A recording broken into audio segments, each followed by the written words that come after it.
Hi guys, it's Marky-mark from the UK.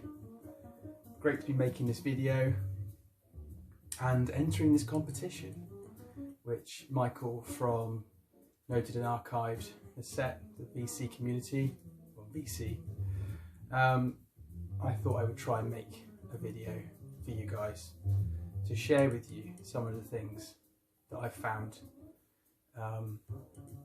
incredibly interesting since I started this vinyl journey. So the first question, an unexpected record that I discovered. I have to say, this is a good one, and not many of you will like this, but it's got to be Richard Dawson's Peasant. Now Richard is a well-known singer-songwriter from north of England, and he wrote this, he performed on it, and it is one of those albums that you'll either love or hate. Basically set in medieval England. Each song is very Chaucer-esque in the way that it paints a story of the characters in those times. Fantastic, very original, fantastic instruments.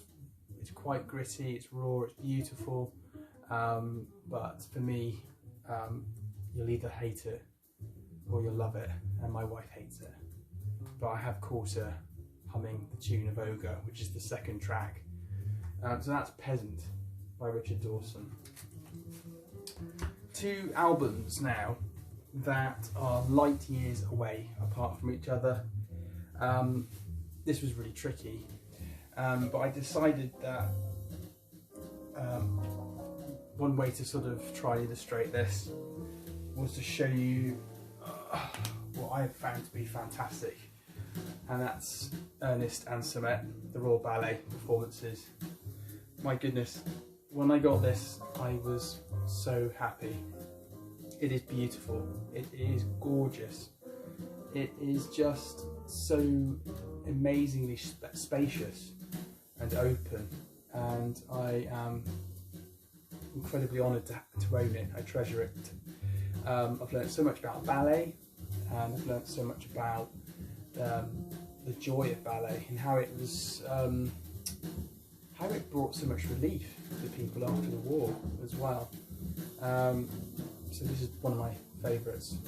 This is probably my only classical set, to be honest. Now, a record that is light years away from that is this one. It's Little Simz, grey area. Little Simz is a hip-hop rap artist from London, and this is stunning. This is just got so much going on in it. It's raw, it's gritty, it's angry, but there's some incredibly brilliant lyrics, which kind of just set out her state of mind and confusion growing up and trying to make it in the music world. There is a fantastic track called Flowers at the end, and Michael Kiwanuka does the backing vocals, and completely light years away from the ballet performances. But for me, when I heard this is great, this is really good. So I'm really pleased. This is fantastic. Okay, now then, an album which I'm embarrassed to say I really love. I've had it for many years. My mum bought it back in '83, I think it was, and that's Legends by Clannad.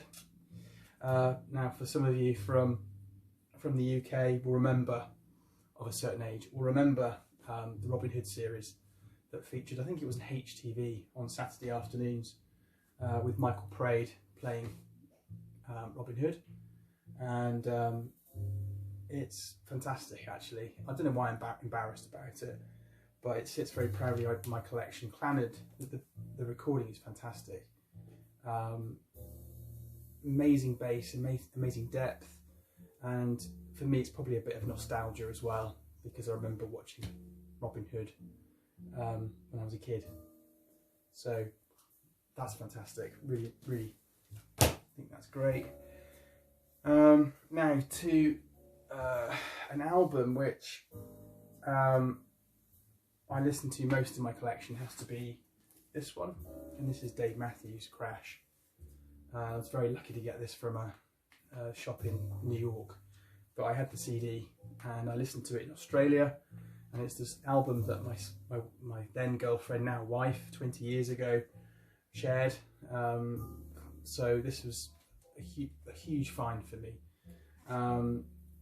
Each song's just magic. There's not a single one here that's weak, I feel. And in my opinion, it sounds beautiful. It's coloured, beautifully coloured vinyl, and surprisingly, it's nice and quiet, which is even better. So that's Crash by Dave Mathews. Now then, an album which I've been listening to recently, and I have a big thanks to Michael at 45 RPM for recommending from Africa, Analogue Africa, Hallelujah Chicken Run Band. But I found this recently, which is La Locura de Machuca. I've said that all wrong, I'm probably going to get trolled. This is great. The story behind this is fantastic. It's a fusion of Africa, Colombian, late 70s, early 80s, and the story behind this is brilliant. How a very well-known tax lawyer turned into this music producer, but it's a fantastic album. It's not audiophile quality, but it is beautiful. There's lots of really interesting earworm tracks in this, and it's one of my favourites actually at the moment. I've been listening to this a lot. So that's that. First channel, the first YouTube channel that I've really got into will have to be the Needle Drop. Anthony Fantango. Yeah, he was basically one of the first YouTube channels that I learnt so much from. I've discovered Laura Marling, I discovered clipping, I discovered Natalia Lafayette, and really happy to have found that. And a big shout out to my most recent channel, which is this, Noted and Archived, which I discovered very recently actually. Nice to see Michael. Everyone's called Michael. Maybe I should change my name to Michael.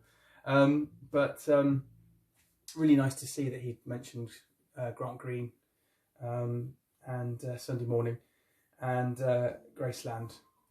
That's so brilliant. Hey guys, catch up with you soon. Bye.